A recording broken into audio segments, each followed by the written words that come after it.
मातोश्रीवर ड्रोनद्वारे नजर ठेवण्याचा प्रयत्न होत असल्याची चर्चा आहे। वांद्रेतल्या ठाकरेंच्या निवासस्थानी 2 ड्रोनच्या घिरट्या दिसून आल्या। 2 ड्रोन मातोश्रीभोवती घिरट्या घालत असल्यामुळे सुरक्षेवर प्रश्नचिन्ह उपस्थित केले जात आहे। ठाकरेंच्या निवासस्थानाबाहेर हे ड्रोन घिरट्या घालत होते आणि त्यामुळे आता टीकेची झोड सुद्धा उठायला लागली आहे। त्यामुळे मातोश्रीवर ड्रोन मधून कोण डोकावतंय असा प्रश्न सुद्धा विचारण्यात आलेला आहे। मातोश्री परिसरामध्ये या ड्रोनच्या घिरट्या होताना दिसत होत्या। हे ड्रोन नेमके कुणाचे आहेत, कशासाठी ते या ठिकाणी फिरवले जात आहेत याबाबत सरकारचं स्पष्टीकरण आलेलं आहे। मात्र मातोश्री भोवती घिरट्या घालणाऱ्या या 2 ड्रोनवरनं स्वतः ठाकरे सुद्धा संतापलेले आहेत।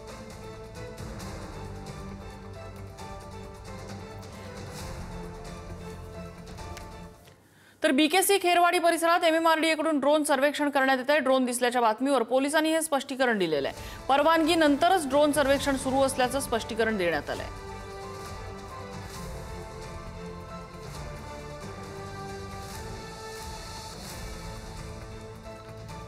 आणि नेमकं काय घडलं आपण ग्राफिक्सच्या माध्यमातून बघूया। मातोश्री बाहेर 2 ड्रोन घिरट्या घालताना दिसले।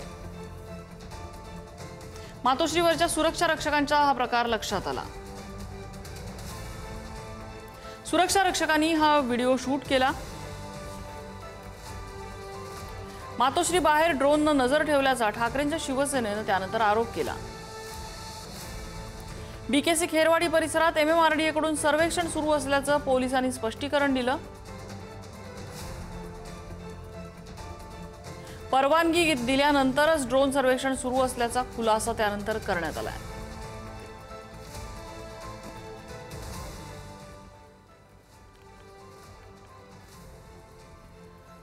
दरम्यान कोणत्या सर्वेक्षणासाठी घराबाहेर ड्रोन उडवले जातात असा प्रश्न आदित्य ठाकरेंनी विचारलेला आहे। ड्रोन बाबत रहिवाशांना का सूचित केलं गेलं नाही असाही प्रश्न आदित्य ठाकरेंनी विचारलाय। एमएमआरडीएने खाली उतरून आपल्या कामातल्या ढोंगीपणावर लक्ष केंद्रित केलं पाहिजे असं ते म्हणाले। आज सकाळी आमच्या निवासस्थानी ड्रोन सापडला, कुठलं सर्वेक्षण घरात डोकावण्याची परवानगी देतं असा प्रश्न त्यांनी त्यावर विचारलाय।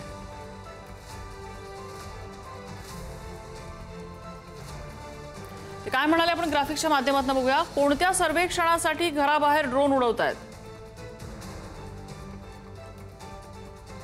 कोणतं सर्वेक्षण तुम्हाला घरांमध्ये डोकावण्याची परवानगी देतं, कोणतं सर्वेक्षण पाहिलं गेल्यावर ड्रोनला त्वरित उडून जाण्याची परवानगी देतं, याबाबत रहिवाशांना का सूचित केलं गेलं नाही। एमएमआरडीए फक्त आमच्या घराची संपूर्ण बीकेसी साठी निगराणी करत आहे का।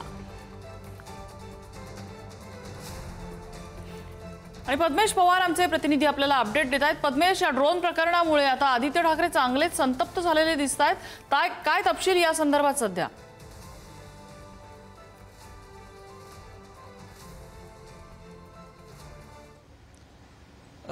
नम्रता, नक्कीच आज सकाळी आपण जर पाहिलं तर बातमी ही अशी आली की जे मातोश्री जे निवासस्थान आहे, मातोश्री 2 हे निवासस्थान आहे, तिथे काही ड्रोन फिरत होते आणि आज ह्याचंच चित्रीकरण मातोश्री 2 मधील जे स्टाफ आहे त्यांनी केलं आणि लगेच प्रसार माध्यमावरती तो व्हिडिओ व्हायरल झाले।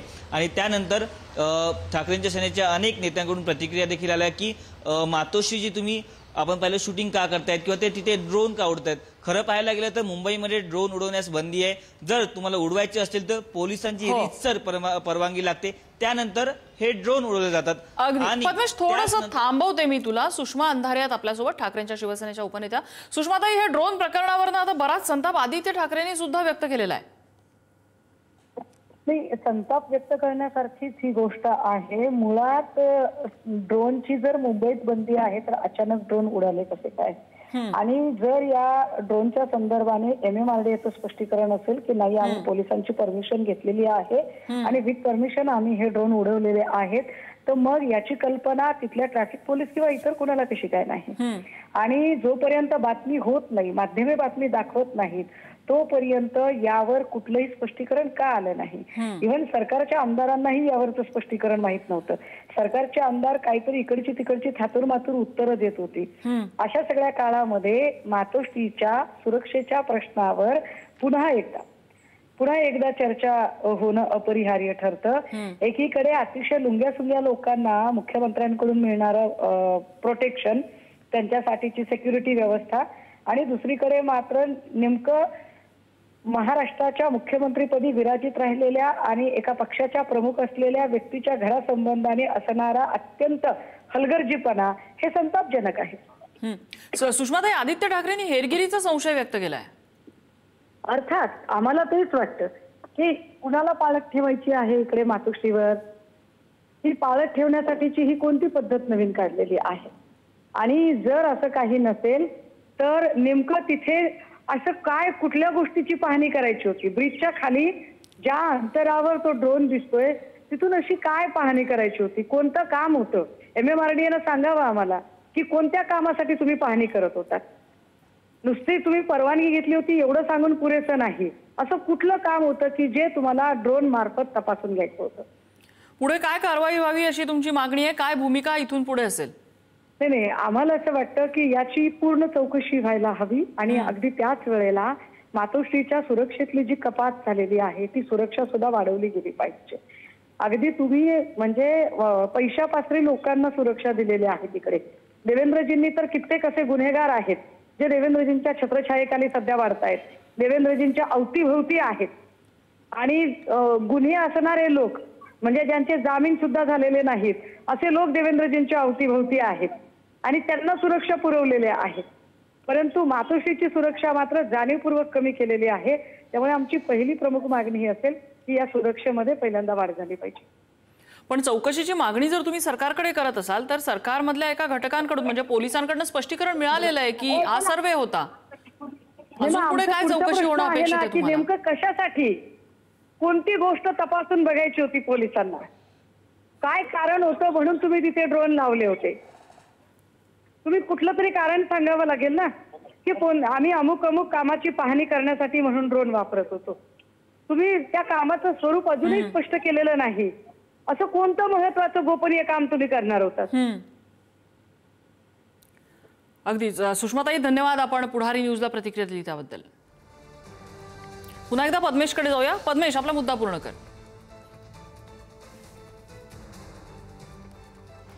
नक्कीच नम्रता मॅडम, हा जो परिसर आहे कलानगर असेल किंवा BKC, हा परिसर खूप हाय प्रोफाईल परिसर आहे. या परिसरामध्ये अनेक सेलिब्रिटी राहत असतात आणि मुख्य म्हणजे जे ठाकरे घराणे आहेत त्यांना राजकारणामध्ये एक वेगळं महत्व आहे. जर तुम्ही या परिसरामध्ये जर करत असाल तर यावेळी कुठेतरी आपण पाहिलं तर इकडे जे स्थानिक जे पोलीस होते इकडे बाहेर बसतात त्यांना देखील याची कल्पना नव्हती. जेव्हा हा व्हिडिओ काढून बाहेर आले, जेव्हा वरचे जे सिक्युरिटी त्या जेव्हा खाली ते बाहेर आपण पाहिलं तर त्या लोकांना देखील याची कल्पना नव्हती. ताबडतोब जो माणूस आहे एक तिकडचा कर्मचारी तो मागे गेला. आपण कलानगरच्या मागे मातोश्री 2च्या बॅक साईडला जर पाहिलं तर त्या बॅक साईडवरच हे ड्रोन उडत होते. आता नक्कीच मुद्दा राहिला सुरक्षेचा. आपण पाहिलं अनिल परब असतील, आदित्य ठाकरे या दोघांनी देखील ट्विट केले, जर तुम्ही MMRDA जर ड्रोन उडत असेल किंवा पॉट टॅक्सीचं जर सर्वेक्षण तिथे तुम्ही करत असाल तर ज्या बाजूला जे रेसिडेंट त्या लोकांना तुम्ही ऍटलिस्ट हे द्या, इन्फॉर्म करायला पाहिजे. पद्मेश, पुन्हा एकदा मी थोडंसं थांबवते तुला. आपल्यासोबत अतुल भातखळकर आहेत, आमदार आहेत.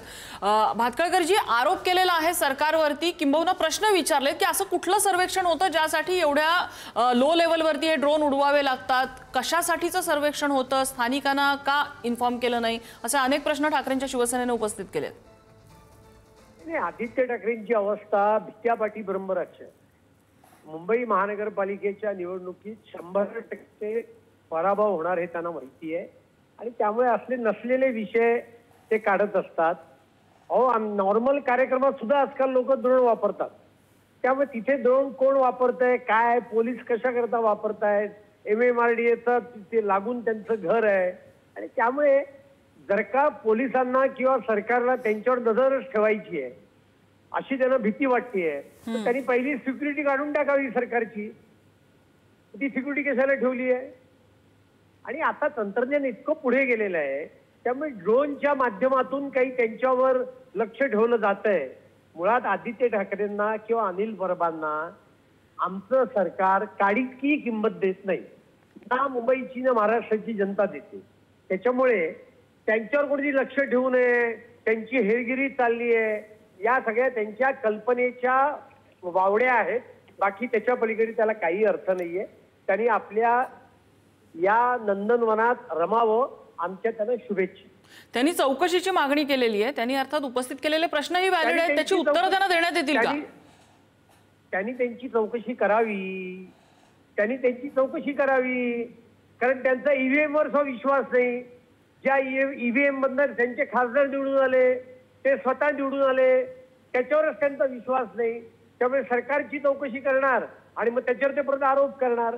त्याच्यापेक्षा माझा आदित्य ठाकरेंना सल्ला आहे, स्वतःच चौकशी नेमा, स्वतःचा रिपोर्ट तयार करा आणि स्वतःच त्याच्यावर महाराष्ट्राच्या विधानसभेत या डिसेंबर अधिवेशनात भाषण करा, म्हणजे विषय संपून जाईल.